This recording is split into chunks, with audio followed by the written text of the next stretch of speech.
अब मान लीजिए आप जिससे भी मिल रहे हैं, एक दूसरे का नाम जानने के बाद अब आगे आप उससे क्या क्या बातचीत कर सकते हैं, चलिए जानते हैं। आप कहाँ रहते हैं? Where do you live? या आप कहाँ से हैं? Where are you from? मैं जयपुर से हूँ। I am from Jaipur. मैं जयपुर में रहता हूँ। I live in Jaipur. क्या आप यहाँ नए हो? Are you new here? क्या आप इस शहर में रहते हैं? Do you live in this city? क्या आप यहाँ के हैं? Are you from here? आप मूल रूप से कहाँ से हैं? Where are you from originally? अब मान लीजिए मैं किसी पर्सन के साथ खड़ा हूँ जयपुर में और सामने वाला मुझसे अपने बारे में बता रहा है कि मैं मूल रूप से मुंबई का रहने वाला हूँ, लेकिन फिलहाल जयपुर में रहता हूँ। I M originally from Mumbai but currently I live in Jaipur.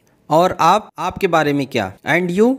What about you? अब यहाँ पर मुझे बोलना है कि मैं जयपुर का ही रहने वाला हूँ, तो इसे इंग्लिश में कैसे कहेंगे? आई एम फ्रॉम जयपुर इटसेल्फ। अब ये ग्रामेटिकली गलत नहीं है, लेकिन स्पोकन इंग्लिश में ऐसे कोई नहीं बोलता है। स्पोकन इंग्लिश में ज्यादातर बोला जाता है I am from Jaipur too, या I also live in Jaipur. तो आपको जो पसंद हो आप बोल सकते हैं। क्या आप पास में रहते हैं? Do you live near by?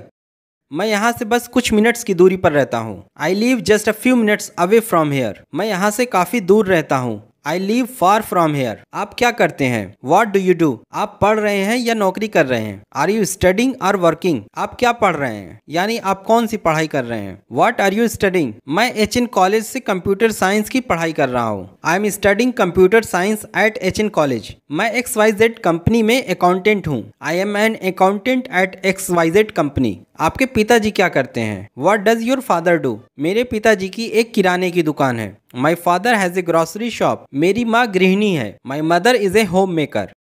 आपके परिवार में कितने सदस्य हैं? How many members are there in your family? मेरे परिवार में 5 सदस्य हैं। There are 5 members in my family. मैं ये क्वेश्चन और आंसर दोनों बता रहा हूँ ताकि सामने वाला पर्सन अगर आपसे ये क्वेश्चन करे तो आपको कैसे रिप्लाई करना है, या आप उससे अगर कुछ पूछना चाहते हैं तो आप इस तरह से इन क्वेश्चंस को पूछ सकते हैं। तो दोनों चीजें आपके लिए हेल्पफुल हैं। हम 3 भाई और 1 बहन हैं। We are 3 brothers and 1 sister. हम सिर्फ 3 भाई हैं। We are only 3 brothers. मैं अपने माता पिता का इकलौता बेटा हूँ। I am my parents only son. क्या आपको यात्रा करना पसंद है? Do you like travelling?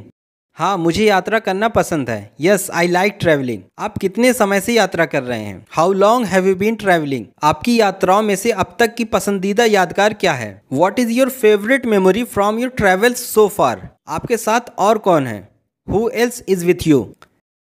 क्या कहा आपने? What did you say? यानी अगर आपको कोई बात सुनाई ना दे या कुछ समझ ना आए तो आप ये बोल सकते हैं। कृपया इसे फिर से कहें। Could you please say that again? मुझे ये समझ नहीं आया।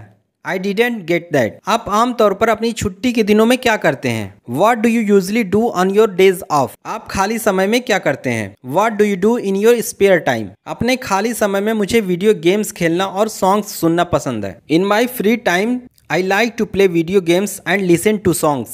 माफ कीजिए, मुझे नहीं पता। Sorry, I don't know. यह एक अच्छी बात है। That's nice. मुझे यह जानकर बहुत खुशी हुई। I'm glad to know that. या I'm glad to hear that. क्या आप यहाँ अक्सर आते हैं? Do you come here often? मैं यहाँ अक्सर आता हूँ। I come here often. मैं यहाँ कभी कभी आता हूँ। I come here sometimes. क्या आप यहाँ पहली बार आए हैं? Are you here for the first time? Is this your first time here? मैं अभी यहाँ आया हूँ। I have just come here. क्या आप इससे पहले यहाँ आए हैं? Have you been here before? क्या आप पहली बार आगरा आए हैं? Have you come to Agra for the first time? Is this your first time in Agra? मैं भी यहाँ पहली बार आया हूँ। I have also come here for the first time. मैं यहाँ घूमने के लिए आया हूँ। I came here to visit. मैं यहाँ कुछ काम के लिए आया हूँ। I have come here for some work. आप यहाँ कब तक रुकेंगे? How long will you stay here?